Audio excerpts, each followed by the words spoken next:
Urinary tract infections are quite easily fixed. You've got to look at what causes them, start to drink more water.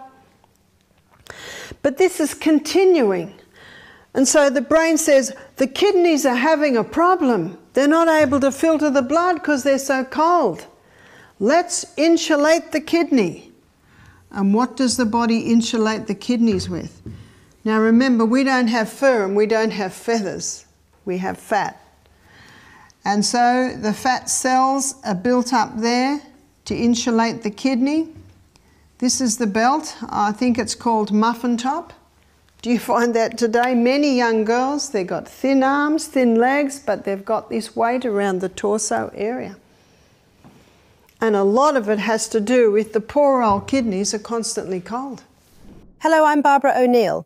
Today we're diving into kidney health. I'll share the remarkable story of a woman who managed to improve her kidney function naturally and avoid dialysis. Kidney health is vital for overall well-being, and when things go wrong, it can be daunting. This woman's journey highlights how lifestyle changes and natural approaches can make a significant difference. In this lecture, we'll discuss essential tips for maintaining healthy kidneys, the strategies she used, and how you can apply these insights to your own life. The kidneys filter the blood. And they do it in quite a fascinating way. Let me illustrate. Our kidneys are made up of lots of little filtering units called nephrons, and our kidney is as big as our fist. So my 6'6" brother-in-law has a bigger fist than mine, and my little granddaughter Saffron Pearl, who is 3, she has a smaller fist than me. How important to teach children about the house they live in, which is this body. Surely the most neglected form of education. So our kidney is as big as our fist. It actually sits little below our ribs, and each kidney has 1 million filtering units. Let me draw one of the filtering units. That's the filtering unit, and these are the tubules that the filtrate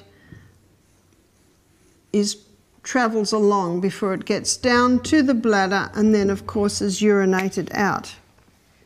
So the blood goes in, it weaves around the filtering units, and then it weaves around the tubules. In a 24-hour period, 1,800 litres of blood is filtered. We don't have that much blood. No, we don't. But every 2 minutes, 1.2 litres goes through the little filtering unit. And out of that filtering unit, 180 litres of filtrate is filtered out. But we don't urinate out 180 litres. We only urinate out approximately 1.5 litres in a 24-hour period. So what happens to the other 160 litres? They're reabsorbed here. So there's a reabsorption area, and later in the week I'll show you that in that reabsorption area our blood pressure is balanced or monitored, salt and water balances in the body is monitored, and also pH is monitored. So you're understanding this gives you an idea of what the kidneys need. The kidneys need water. Because when you drink adequate water, it keeps your blood nice and thin, and it's a lot easier for that little filtering unit to filter your blood when the blood's nice and thin.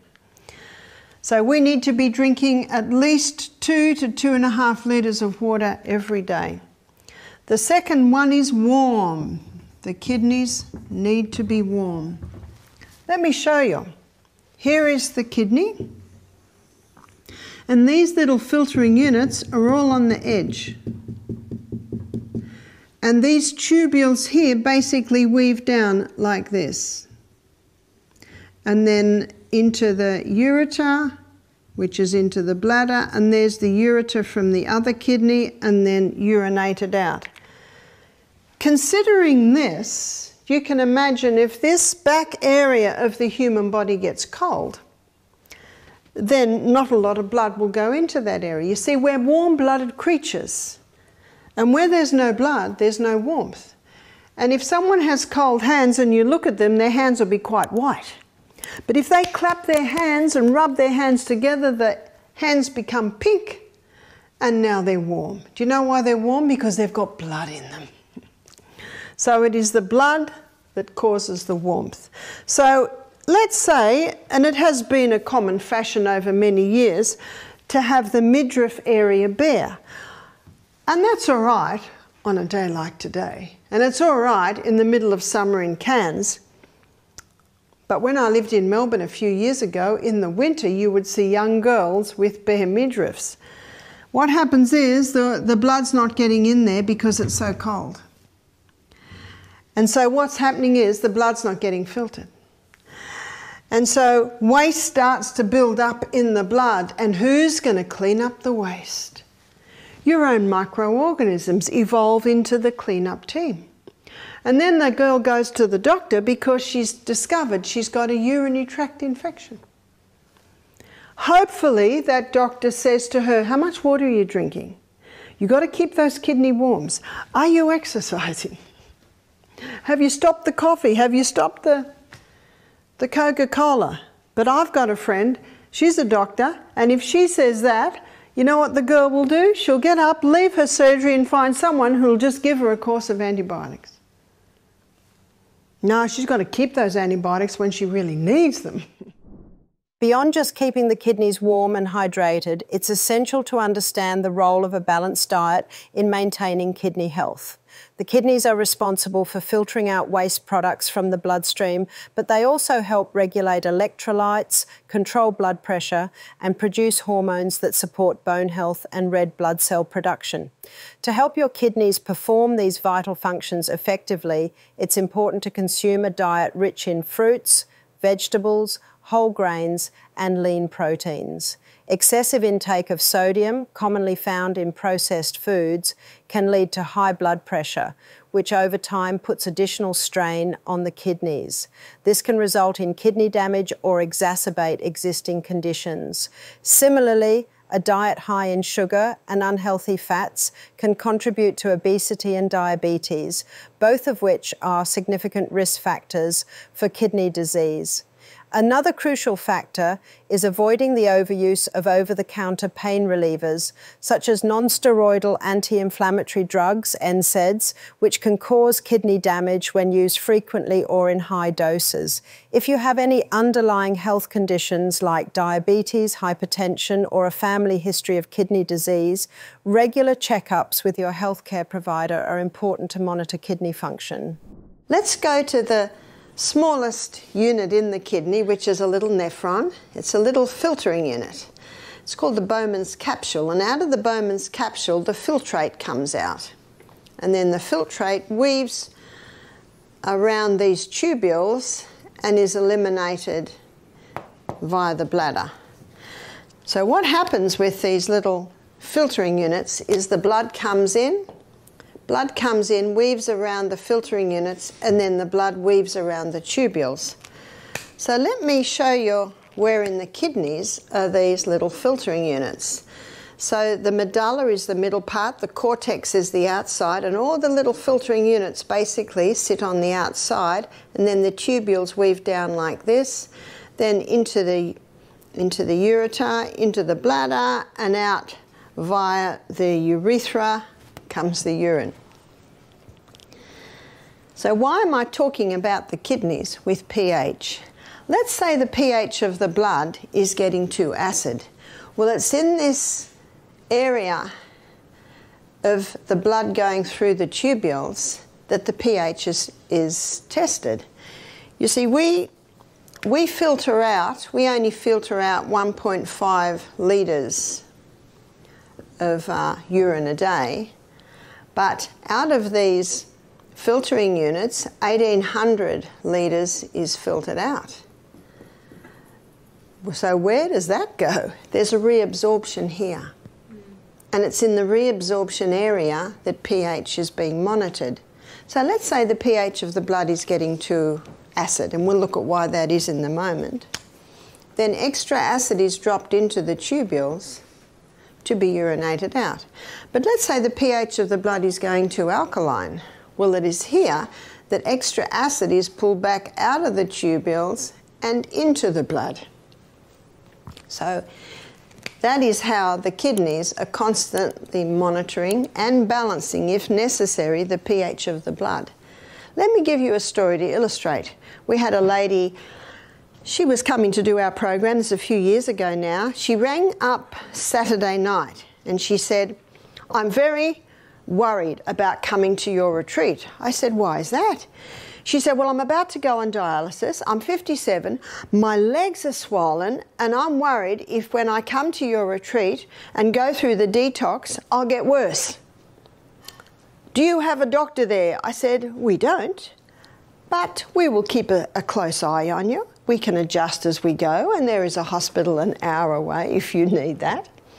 And if someone would say to my husband, do you have a doctor there at your retreat? You know what his answer is? No, and we don't want one. You see, we're not doctors. We're just lifestyle coaches, teaching people how to be their own doctors. Yes, go to your doctor. Yes, go to your specialist and see what he says. And what can you do with his advice? You can take it or leave it. That's why God's given us this sound mind to consider these things. I said, we'll closely monitor you. The lady who rang me Saturday night. She said, oh, all right. Never had anyone come reluctantly to our health retreat before. I found out why later. Her mother and her sister had paid for her and were pushing her to go. So she came. Early that morning, I was praying. I said, Father in heaven, what do I do with this lady? She's about to go on dialysis. And then God put into my mind a few things. Remember that early morning? My celery was going to seed. Did you know that celery is an excellent kidney herb? My parsley was going to seed. Did you know that parsley is an excellent kidney herb? Couch grass is all through my yard and trying to get into my garden. I'm always pulling it out. Another kidney herb. So I gathered all of this, and what I did was I made her up a litre or a quart of tea every day with the celery seed. I just put the tops in. And I put some ginger in there to make it taste a little bit better so it didn't taste like grass. As I'm consulting with this lady, I discovered that she only drinks 2, maybe 3 glasses of water a day. She would say, look at my legs. There's too much water in my body now. Can you see that reasoning? It's because she's dehydrated that the body is actually unable to handle that water. So what happens in this reabsorption here is not only pH is balanced, but so is sodium and water levels in the body. So when that goes down, can you see why the legs swell? Her blood pressure was high. Blood pressure is also monitored here. She was having 3 cups of coffee a day. She's a nurse, and nurses drink a lot of coffee as a rule. Coffee dehydrates you even more. I discovered she had a gluten intolerance. And because she was a nurse eating a lot of fast food, with lots of cookies and sandwiches on the run, she also had a hormonal imbalance. She said to me, I will not be able to walk with the guests in the morning. I said, that's right. Not with those legs. But what I'd like you to do is I'd like to get on the little rebounder for 1 minute every hour, just doing this, just this. That's called the health bounce. Anyone can do that. And that will stimulate the lymphatic system to start dispersing the fluid in the legs. I said, I want you to drink a litre of water a day and a litre of this tea. And that was far more than she was usually drinking. But I said, you are never to drink a whole glass at once. You have to drink it little by little by little by little. And the kidneys can cope a lot better with that. So Monday morning, she did not walk with the guests. Tuesday morning, she walked with the guests. Her legs had gone down by half. She was so excited. She hadn't seen them like that for weeks. She was a very happy lady when she went home. We wrote a program for her to continue. She emailed me 3 months later. She said, I don't have to go on dialysis. Isn't that incredible? I was talking to a nurse. She said, I've never heard such a thing. Who healed her? The body. Nature alone is the effective healer. And how much better can it perform its task when given the right conditions? She said, I've had a liver function test, and my liver function, the test is the best it's been for years. She said, my inflammatory markers have come back to normal. She said, I feel better than I have felt for 10 years. I'm going back to full-time work. I've lost 10 kilos, that would be 20 pounds in weight. This is in 3 months. This experience really underscored the impact of making simple lifestyle changes and using natural remedies. The lady's initial worries were understandable, but her progress showed just how effective these adjustments could be. By focusing on proper hydration, using herbs like celery and parsley, and incorporating gentle exercise like the rebounder, we were able to address the underlying issues that were causing her leg swelling and overall discomfort. Her success became a powerful example for others at our retreats. It reinforced the idea that while conventional medical advice is crucial, integrating lifestyle changes can significantly enhance one's health. We always stress the importance of working with healthcare professionals, but we also encourage people to explore complementary approaches that fit their needs. Many men in their 50s and 60s find they have to go to the toilet urinary-wise maybe 3 or 4 times a night. Now that is indicative of an inflamed prostate. You see, the prostate gland is like about the size of a small walnut, and the urinary tubes go through the prostate. So if the prostate's inflamed, it can squeeze off the urinary flow. So an inflamed prostate can be helped by a herb called saw pimento. Saw pimento reduces inflammation of the prostate gland. Also stinging nettle tea can be drunk, and small willow leaf. They are probably the 3 main herbs that are known to help with the prostate. Also with the prostate, it's often inflamed because of high testosterone, and high testosterone is often the result of high estrogen. And so that's where the Anna's wild yam cream or a wild yam cream can help in getting the estrogen down.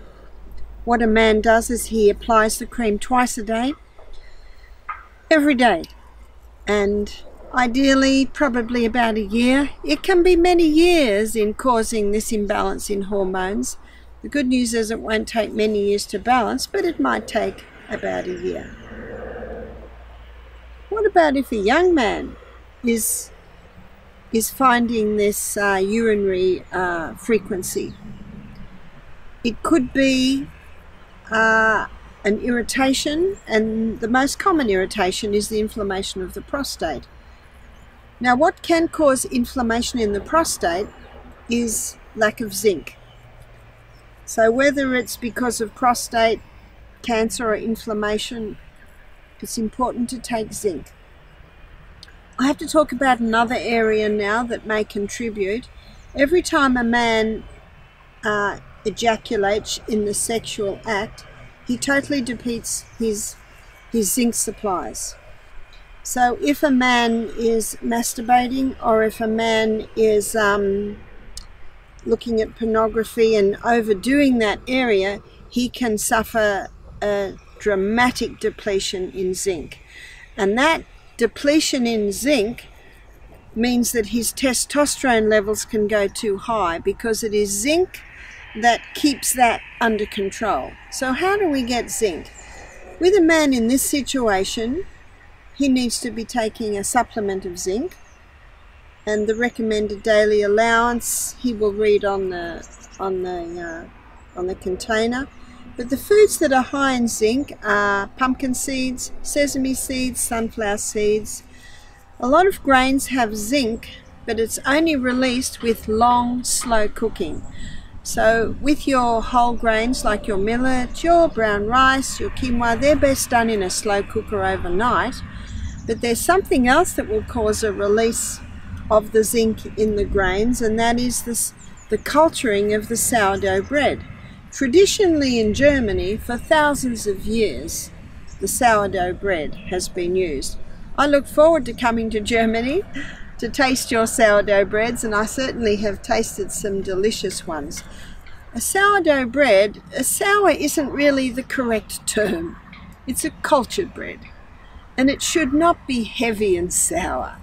There might be a light sour. I actually think it's more of a sweet taste in a good sourdough bread. So the culturing process that the sourdough or the culture goes through is it breaks down the protein or the gluten in the grain, making the grain more digestible, but it also causes a release of the zinc that is often locked up in the grain. So it's important also to know that. I also advise people with urinary frequency not to drink a whole lot of water at once. So it is better to drink little by little by little. I'm a little bit thirsty, so I'll give you an illustration. That's a couple of mouthfuls. This is an 850 ml bottle, and I aim to drink one of those before breakfast. I aim to drink one of those before lunch. It is now almost 12 o'clock. Lunch is in an hour, and I'm down to there. I'll easily drink the rest by the time lunch is. A lot of people who become convicted on the importance to drink water start drinking whole glasses at once. But that is not the best way. If I've just climbed a mountain and my clothes are wet with perspiration, I certainly will enjoy drinking a whole glass of water at once. But on the whole, we should be drinking water little. Another thing to think about when dealing with urinary frequency, especially in older men, is the impact of diet and lifestyle. Eating a balanced diet full of fruits, vegetables, and whole grains can really support prostate health. Certain foods like tomatoes, which have lycopene, green tea and broccoli, are packed with antioxidants that help reduce inflammation and protect the prostate. Exercise plays a big role too. Staying active helps keep your weight in check and keeps your hormones balanced, both of which are important for a healthy prostate. Men who are overweight tend to have more issues with urinary frequency, so getting into a regular routine with walking, swimming or cycling can make a big difference. In addition to lifestyle changes, some men might find relief with specific supplements. For instance, pygeum extract, which comes from the bark of the African plum tree, has been known to help improve urinary symptoms and reduce inflammation. But it's always a good idea to talk to a healthcare provider before starting any new supplements, especially if you're already taking medication. Lastly, don't forget about stress. Chronic stress can mess with your hormones and make prostate issues worse. Simple practices like meditation, deep breathing, and making sure you get enough sleep can help you manage stress and support your overall urinary health. Thank you for watching. I hope this story of natural kidney health and recovery has inspired and informed you. Remember, taking proactive steps and embracing natural approaches can make a big difference in your health journey. If you enjoyed this video, please give it a thumbs up and subscribe for more valuable content on health and wellness. Feel free to share your thoughts or questions in the comments below. I'd love to hear from you. Take care of your kidneys, stay healthy, and see you next time.